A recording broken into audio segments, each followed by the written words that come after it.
And I'm getting ready to go out. Hi, Rebecca. I'm so glad you're back today. And Heidi, well, I'm getting ready to go on the walk. I'm so committed to daily movement after a glorious, hi, Michelle, art retreat in Paris. And it's all about the return. I was talking this morning I was on a master class. It has to do with Substack. Hello, Assemblywoman Deborah. Are you California or another state? I'm just curious. Anyway, I digress. I was on a master class about Substack because this is going to be my kitchen, my art table, my studio. I have a website and I have other social media, but I'm just so committed to just live in Substack and build my community here because I like the connections. I'm all over the place, aren't I? Anyway, we were on this master class and she was asking what I did. And I said, my Substack is Make Art Be Happy. And it's about helping women return to themselves and back to their art because I'm a retired principal, coached a lot of years with that, but I'm also a life and creative coach. And I had a business for about 5 years. And I'm an artist. And I said, there's something you may not know about artists. We don't always stay. I think there's an assumption that if you're an artist, you're super disciplined, that you're and not, and actually we are, but that we're making art every day in huge volumes. And no matter what is happening in our life, we are creating. And that's just not the human experience. Certainly not the way the human brain works, from what I understand, is that, artists, we get off the beam, and maybe I think that's true for all human beings. We get off the beam, we get back on the beam, we drift, and I think that that's super normal and that there's nothing wrong with that. And I personally have drifted with health, relationships, walking, making art, all areas of our life, we drift, and that's a human experience. And yet, the women that I work with and talk, there's a lot of shame and guilt about that, how we're just not on the beam all the time. And so I created, and I love to, hi, Jed. I created and talk a lot about how we return. Yesterday, we started talking about this, and Rebecca had this great sentence. I will return when, fill in the blank. And we all have sentences. We all, which are just their thoughts, but we all have sentences that run across our brain. And they're usually, I think I've heard there's about 60,000 a day, many of which are about food. But and they're defaulted to the negative. They're not always thoughts that serve us, and yet we believe they're true. If I'm thinking it, it must be true. My husband calls it carving it in granite, and I know exactly what that feels like. So yesterday we were talking about, um, like I said, I created this workbook called. It just came apart, but that's good because it's 18 pages and my stapler didn't for 18. Anyway, yesterday we talked about the sentence. I was talking about the sentence that was in my head that I'll start again when things calm down because I just gotten back from Paris and I hadn't made any art or worked in my journal since getting back from Paris. I'm happy to say yesterday I did because we all drift. And yesterday I returned. So it started with noticing what that sentence was. I'll start again when things calm down. And Rebecca had the sentence of, I will begin again. I will return when, fill in the blank. I think that's a real common one. So, in order to return to whatever it is you want to return, cooking dinner every night, going for a walk, making art, working in your journal, showing up as your best self, working out, sewing, writing that book, um, checking your emails. I'm trying to think, what are some of the other things I guess I'd like to ask y'all? And this is the part where I freak out because I'm nervous doing these lives because it's new, and I also have this thought about it. But I was curious, what is something that you who are listening, what is something that you're wanting to return to? And I will sit here quietly while I read what you wrote.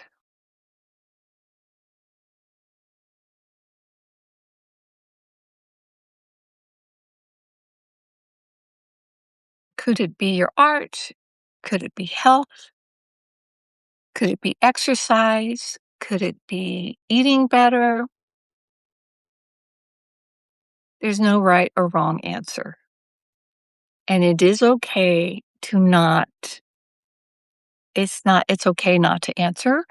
I do think that participation makes it more fun, but it's not a requirement because I'll talk. All right. So once we've identified what it is we want to return to or we haven't returned to yet, it's a sentence. We soften that sentence. Um, because affirmations don't really work for us. Um, because there's too big a gap between affirmations usually positive, like I love myself, I'm beautiful, I'm wonderful, I make art every day, I stay with it. Rebecca, thank you. Art and journaling. Okay, that's a good one because that's one of mine. Um, it's a big leap to go from an affirmation is usually positive. And it's so what you're wanting to return to is your art and your journaling. I love that because I'm an artist and a writer. Um, It's a big leap to go to, I create and write every day. That's a big leap because we don't really believe that to be true. Affirmations work if just a little bit of it we believe to be true. Because if I believed it to be true, I would be doing it. So obviously, my results, my actions tell me whether I believe it or not. So affirmations don't work. So we have to work with where we are to soften that sentence. For example, and this is in my return workbook, which I'm really proud of. For example, I don't stay with things is a common sentence. To soften it, we might say, I am learning how to return. So for the art and journaling is I don't make art and journal to soften it, make it where it's not too big a leap. I am learning how to return to my art and journaling. And then there's I never finish anything. I never finish anything thought. Well, to soften that, we might say to create things, I create things, and sometimes I move on before they're done. It's a lot softer than I never finish anything. Because with a thought or sentence in our head, I never finish anything, guess what happens? We never finish anything. So we want to soften those sentences. Um, Let me see if I have another great example. And while I'm looking, if y'all want to put an example of a sentence you have, I will be happy to help you soften it. Anyone have a sentence that they would like help to soften?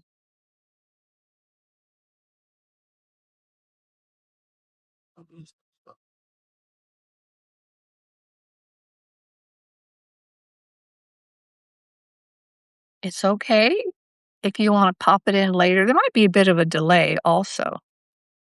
So once we soften our sentence, We begin what I like to call belief work, intentional thought creation, intentional belief work. For example, like, why could this be true? So if I've softened, I'm learning how to return to art and journaling. Why could this be true? Well, this could be true because I've returned before. This could be true. This could be true because I have supplies in my art studio. This could be true because mostly because I've done it before. I've come back to it. And then we look for what evidence do we already have that this is true, even a little. Well, I've got my art journal just sitting. This is from Paris. I've got my art journal just sitting here on my desk, ready to go. So maybe there's a little bit of desire to get going. Would you like me to show you this my art journal from Paris? It's kind of personal, and it's not about. I'm not going to explain it. It's just art. See, I caught myself wanting to explain. Oh, it's not really that good, but it's actually amazing and wonderful. It is about creating a memory. Every piece of art in here that I have created takes me back to that exact moment of where I was. So if you give me some hearts, I'll show it to you. If not, it's okay. It's okay. If y'all are interested in seeing it. If not, I can keep talking about how to return.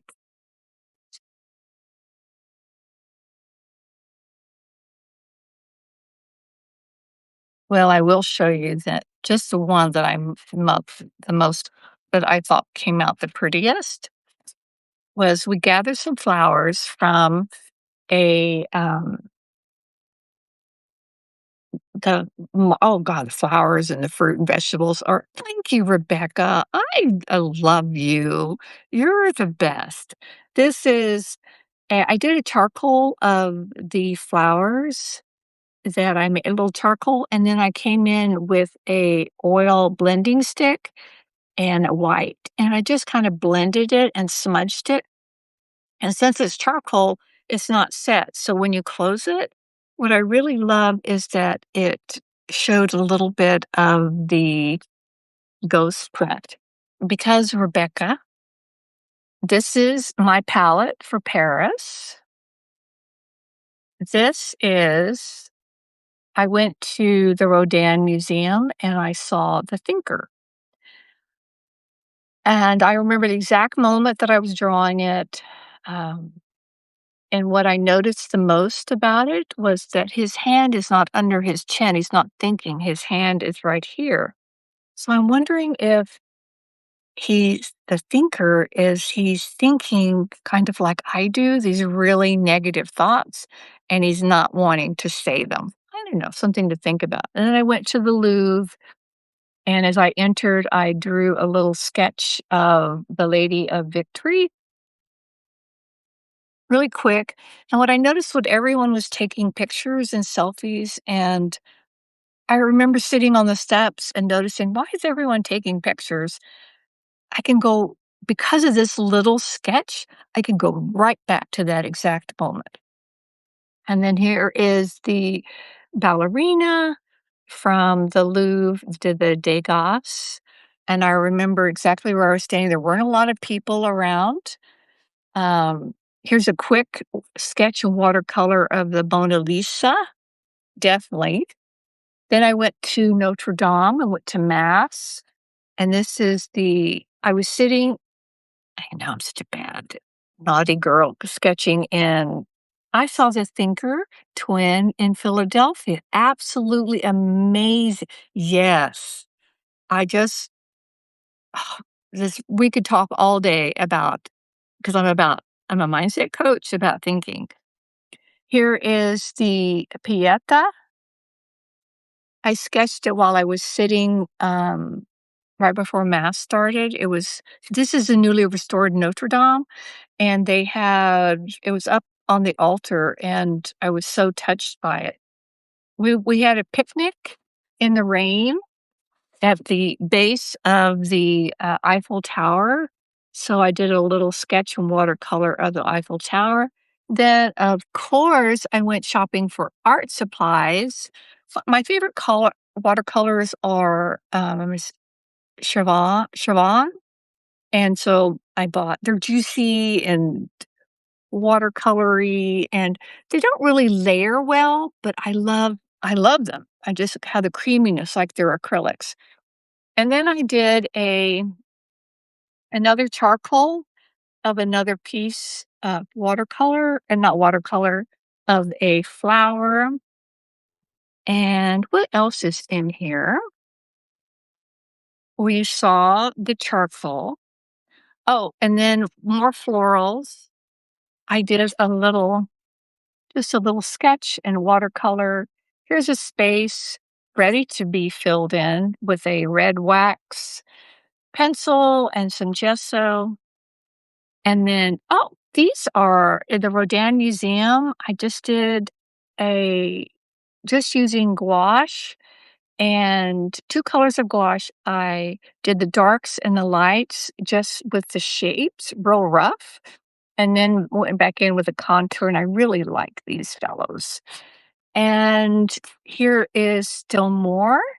And we had a street art artist give us a tour of the street art of Paris, and I was introduced to Flash Invaders. I don't know if you've ever heard of them, where this gentleman has pixelated images that he has created, and he puts them on in Versailles, in Paris, all over, not all over, but in buildings up high.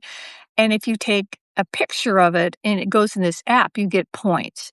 So it's a lot of fun. I mean, millions of people are doing this. It's a lot of fun to locate. It makes you look up, and it's fun to collect those. So I am a little, I'm not a little off track. this is fun. I'm just shooting the breeze with y'all. And so, it's time for me to go for my walk, which I picked up from Paris. I have a new thought that I am someone who, walks, who moves her body, just like I am someone who creates, who makes art on an ongoing basis, who works in her journal and is not afraid to share. This is not about making good art or bad art. This is just about making. And I am a maker. And that's the thought I'm going to go with today. I'm a maker and I'm a walker. And I'm going to see y'all tomorrow for the third part of how we return. And it's called There's 7 small entries. Only because I like the number 7, I like the number 3, I like the number 13, but, 7 entries, and it's one way, even once you've softened that sentence, that thought in your head that's blocking, that's the barrier between you returning to whatever it is that you wanna return. Once you've softened that sentence, we're gonna do some small entries, and I'll give you a hint. The first one has to do with constraint, that limits are the fastest way through a blank page. So, more tomorrow on that, and thank you so much for joining me, for being here. And Rebecca, I always appreciate your participation. And oh, 8 is your favorite number. I am a water dragon. Interesting. Huh, what is a water dragon? You would love to Flash Invaders. I am a water dragon. Well,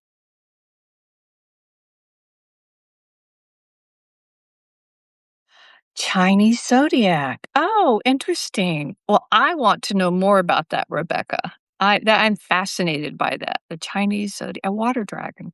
Hmm. Now I'm intrigued to learn more about you. So, I mean, make art, be happy. If you wanna DM me, I would love to hear more about this. And if y'all would like to hear more about the return and this workbook, direct message me. If not, I'll see you tomorrow for my next live, and I'll see you inside Substack on Make Art, Be Happy. Thank you for joining me today. It meant the world to me.